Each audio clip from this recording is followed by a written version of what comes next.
Hello everyone, Zane's Productions here, and today I want to test out a little theory. Multiple times over, I've heard people say that the easiest way to play FE4 is to let Sigurd or Seliph do everything. And while this may be, admittedly, just an exaggeration, I wanted to see, in practice, how a playthrough using only Sigurd or only Seliph would play out. Spoiler alert, it's much harder than it seems. Now, before we start, let me set a few ground rules. 1. Only Sigurd can deal damage to enemies, on player phase or on enemy phase. 2. Staff users are not allowed to use their staffs for any reason. Sigurd, being the holy knight he is, will have to rely on churches to heal. Alternatively, he can also heal on forts. 3. While other units can sell the weapons and items they automatically come with, they may not get items themselves. And 4. Any unit besides the main lord may not defend the castle.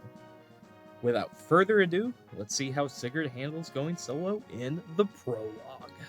At the very start, I send everyone except our main lord to the castle in order to ensure that they do not face combat and enemies aren't lured towards them.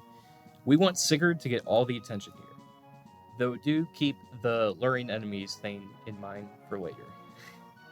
Right off the bat, there are a plethora of bandits who are charging straight towards the castle that Sigurd will have to fend off.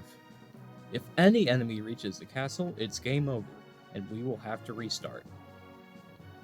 Here, we get Quan and friends, and while Quan isn't able to be used for any combat himself, he does come with the Javelin, which will be Sigurd's only source of two-range combat for quite some time.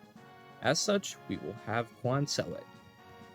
Now, when trying to defeat these bandits, I ran into my first hurdle.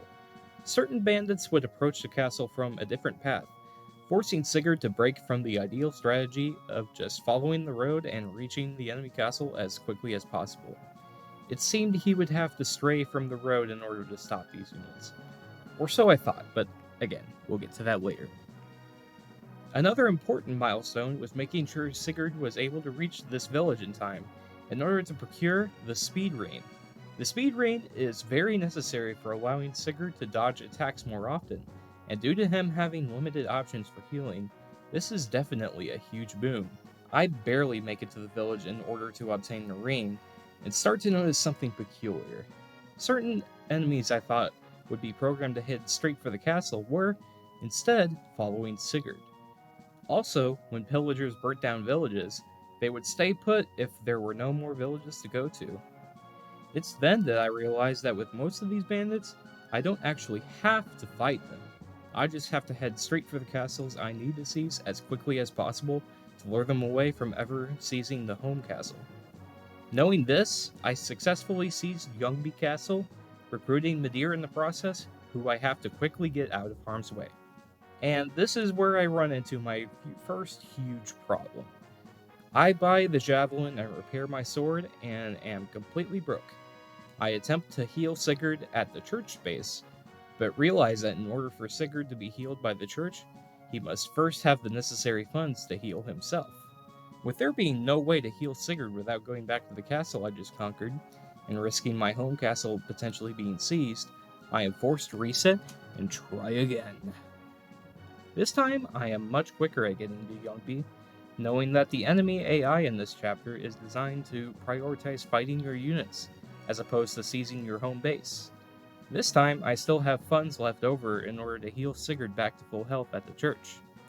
I get Midir out of harm's way when I notice that the enemies seem to be going towards him, and therefore going towards my home castle.